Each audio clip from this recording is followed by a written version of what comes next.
Shri Joji K അലക്സിലേക്ക് പോകുന്നു. അദ്ദേഹം ഇന്ന് ഈ കടുവയുടെ ആക്രമണത്തിൽ കൊല്ലപ്പെട്ട അദ്ദേഹത്തിൻ്റെ പ്രദേശവാസിയാണ്. ശ്രീ ജോജി കെ അലക്സ്, ഈ നിലവിൽ അവിടുത്തെ ഒരു സാഹചര്യം എന്താണ്? ഇപ്പോൾ ഈ കടുവാ ഭീതിയുമായി ബന്ധപ്പെട്ട് താങ്കൾ നേരത്തെ വനംവകുപ്പിനെ സമീപിച്ച കാര്യമൊക്കെ ചൂണ്ടിക്കാണിച്ചിരുന്നു. ഇന്ന് വനംവകുപ്പ് നടത്തിയ പ്രഖ്യാപനങ്ങളൊക്കെ ഉണ്ട്. അതവിടുത്തെ നിലവിലെ ഈ ഭീതിയുടെ അന്തരീക്ഷം അത് ശമിപ്പിക്കാൻ പര്യാപ്തമാണോ ശ്രീ ജോജി കെ അലക്സ്? ഒരിക്കലുമില്ല. ഇവിടെ CCF അവാസ്തവമായ ചില കാര്യങ്ങൾ സൂചിപ്പിക്കേണ്ടായി.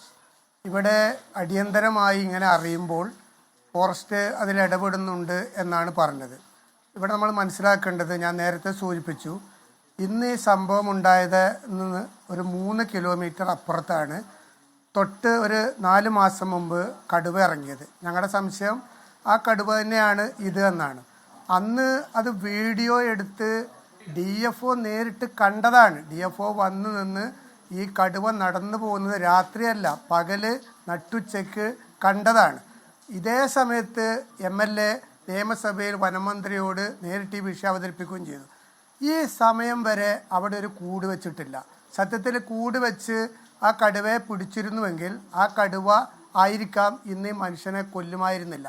അതേപോലെ തന്നെ ഇതേ കരുവാരകുണ്ട് പഞ്ചായത്തിൽ ഷാജഹാൻ എന്ന് പറയുന്ന ഞങ്ങളുടെ ഒരു സഹോദരനെ കാട്ടുപോത്ത് പട്ടാപ്പകൽ കുത്തിക്കൊന്നു.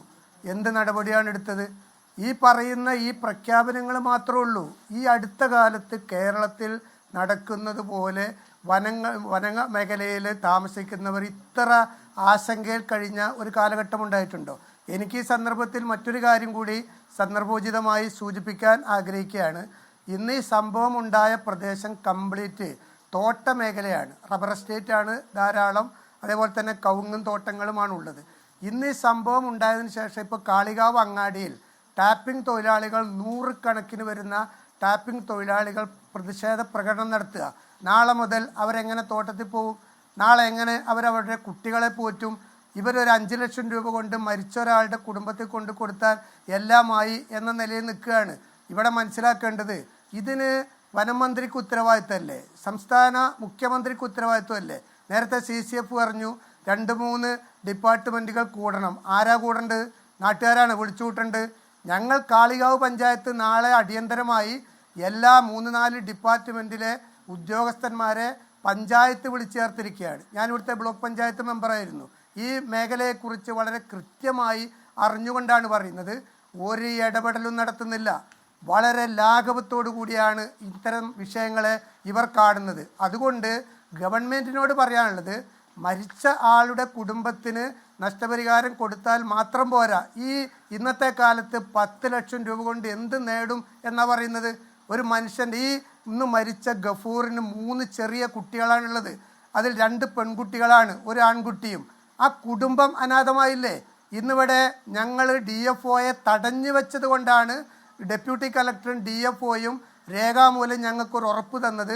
ഈ കുടുംബത്തിൽ ഒരാൾക്ക് താൽക്കാലിക ജോലി കൊടുക്കാം, അതേപോലെ തന്നെ 10 ലക്ഷം രൂപയിൽ 5 ലക്ഷം നാളെ കൊടുക്കാമെന്ന്.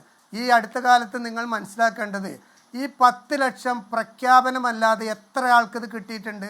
കേന്ദ്ര ഗവൺമെൻറ് കൊടുക്കുന്ന ഈ 5 ലക്ഷം പിറ്റേ ദിവസമോ 4 ദിവസം കഴിയുമ്പോൾ കൊണ്ടു കൊടുക്കും. പിന്നെ ആരെങ്കിലും അറിഞ്ഞു നോക്കുന്നുണ്ടോ? താൽക്കാലിക ജോലി എന്ന് പറയുന്നത് ഫോറസ്റ്റ് വാച്ചറോ അല്ലെങ്കിൽ ഏതെങ്കിലും ഒരു ഓഫീസിലെ ഒരു താൽക്കാലിക അറ്റൻഡറൊക്കെയാണ് കൊടുക്കുന്നത്. 2 ലക്ഷം പിൻവാതിൽ നിയമനം നടത്തിയ സർക്കാരാണിത്.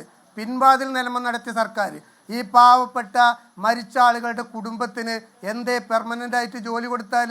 അപ്പോൾ ഇതൊക്കെ ഇത്ര മതി എന്ന ഒരു തോന്നൽ, വനമേഖലയിൽ ജീവിക്കുന്നവർ വെറും മൃഗങ്ങളാണ് എന്ന തോന്നൽ ഭരിക്കുന്നവർക്ക്, അവർക്ക് സഞ്ചരിക്കാൻ വലിയ സെക്യൂരിറ്റി 100 കണക്കിന് വണ്ടികളും ആവശ്യമൊക്കെ ഉണ്ടല്ലോ. ഈ വനമേഖലയിൽ താമസിക്കുന്നവർക്ക് എന്ത് സെക്യൂരിറ്റിയാണ് നിങ്ങളൊക്കെ കൊടുക്കുന്നത്? അതുകൊണ്ട് ഞങ്ങൾ ഇതൊരു താക്കീതായി പറയുകയാണ്.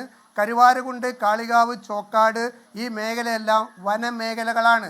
അടിയന്തരമായ ഒരു വിഷയമുണ്ട്. ഇപ്പോൾ ഇവിടെ മുഴുവൻ ചാനലുകാരും കുങ്കിയാനകൾ വരുന്നത് നോക്കിയിരിക്കുകയാണ്. എന്ത് സഡൻ ആക്ഷനാണ്. ഒരാൾ മരിക്കുമ്പോൾ എന്തോ ഒരു ആവേശമാണ്. അപ്പോൾ തന്നെ വരിക, കുറേ ക്യാമറയും കുറേ വാർത്തയും, അത് കഴിഞ്ഞാൽ പോവല്ലേ. ഒരാൾ മരിക്കുമ്പോൾ ഒന്ന് ഇടപെട്ടാൽ പോരെ? മരിക്കുന്നതിന് മുമ്പ് അതുപോലെ CCF മറ്റൊരു കാര്യം പറഞ്ഞു, ഇടക്കാടുകൾ വെട്ടാത്ത നമ്മുടെ മലയോര മേഖലയിലെ കൃഷിക്കാരൻ ജാഗ്രത കാണിക്കുന്നില്ല എന്ന്. ഞാൻ മനസ്സിലാക്കുന്നത് അതിലൂടെ ഈ CCF വനമേഖലയോട് ചേർന്ന് കിടക്കുന്ന മേഖലകൾ തിരുവനന്തപുരത്ത് CCFന്റെ ഓഫീസിൽ AC റൂമിലിരിക്കുന്ന നിങ്ങൾ സത്യത്തിൽ സത്യാവസ്ഥ തിരിച്ചറിയുന്നില്ല എന്ന്. ഇപ്പൊ റബ്ബറിന് കുഴപ്പമില്ലാത്ത വിലയുള്ളത് കൊണ്ട് കേരളത്തിലെ മുഴുവൻ വന മേഖലയോട് ചേർന്ന് കിടക്കുന്ന പ്രദേശങ്ങളിലും റബ്ബർ മുതലാളിമാർ അവരുടെ തോട്ടങ്ങളിൽ കാട് വെട്ടിത്തെളിയിച്ചിട്ടുണ്ട്. ഒരു തടസ്സവുമില്ല. അങ്ങനത്തെ ന്യായവാദങ്ങൾ പറഞ്ഞ് ഇതിനെ ലാഘവത്തോടു കൂടി കാണരുത് എന്നാണ് ഞങ്ങൾക്ക് പറയാനുള്ളത്. താങ്കൾ ആ ക്യാമറയും തൂക്കി മാധ്യമങ്ങൾ വരുന്നതിനെ കുറിച്ചാണ് സൂചിപ്പിച്ചതെങ്കിൽ മാധ്യമങ്ങൾ വരണ്ട എന്നാണോ താങ്കൾ ഉദ്ദേശിച്ചത്? അല്ലല്ല ഞാൻ പറഞ്ഞത് ഇവിടെ വന്ന് അവരെ സ്വാഗതം ചെയ്യാണ്. അവരൊക്കെ മഹേഷായാലും പ്രശാന്തായാലും ബിപിനായാലും അതൊക്കെ എൻ്റെ വ്യക്തിപരമായ സുഹൃത്തുക്കളാണ്. അവർ വന്നതിനെ സർവാത്മന സ്വാഗതം ചെയ്യാണ്. ഇന്ന് രാവിലെ മുതൽ ഭക്ഷണം പോലും ഇല്ലാതെ അവരിവിടെ നിൽക്കുകയാണ്. ഞാൻ അവരെ അല്ല പറഞ്ഞത്, അവർ ഈ വരുന്നത് നോക്കിയത് ന്യൂസ് ചെയ്യാൻ വേണ്ടി നിൽക്കുക. ശരി, അതിലൊരു വ്യക്തത വരുത്തിയതാണ്. താങ്കൾ തുടരുക. ശരി, താങ്കൾ തുടരുക.